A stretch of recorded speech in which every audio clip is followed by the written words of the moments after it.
કરેલી છે, એમ છતાં પણ આજ દિન સુધી મને હથિયારનો પરવાનો નથી આપવામાં આવ્યો. ટૂંકમાં મનસા એવી લાગે છે કે જાહેર જનતાના કામ કરવાવાળા લોકો, સમાજ સેવકો ભલે ખપી જાય, કુરબાન છે, પણ એમને ના તો કોઈ સલામતી આપવી છે અને ભલે અવારનવાર હુમલા થતા રહે.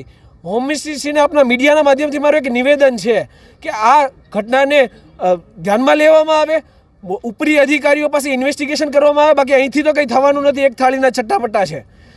ઇન્વેસ્ટિગેશન કરવામાં આવે, સખ્ત ઇન્વેસ્ટિગેશન થાય, આમાં સખ્ત કાર્યવાહી થાય, તો આ લોકોની જે એટલી હિંમત વધી ગઈ છે કે પોતે એક તો ખોટું કરો અને ખોટું કર્યા પછી હુમલો પણ કરો, આના ઉપર અંકુશ આવે. બાકી આ લોકો અનકન્ટ્રોલેબલ છે. અત્યારે હમણાં તમારા પર હુમલા કરવાવાળા વિરુદ્ધ કઈ કાર્યવાહી કરવામાં આવી? હાલ આપણે પોલીસ સ્ટેશન આવ્યા છીએ અને 2 થી 2.5 કલાકના સમય બાદ આપણી ફરિયાદો નોંધવામાં આવી છે. હુમલા બદલ, જે ફોન સ્નેચ કરવામાં આવ્યો એ બદલ, જે ધમકી આપવામાં આવ્યા એ બદલ 4, 5, 6, 7 લોકો ટોટલ હતા. ગ્રુપિઝમ કરીને મને ધમકાવ્યો,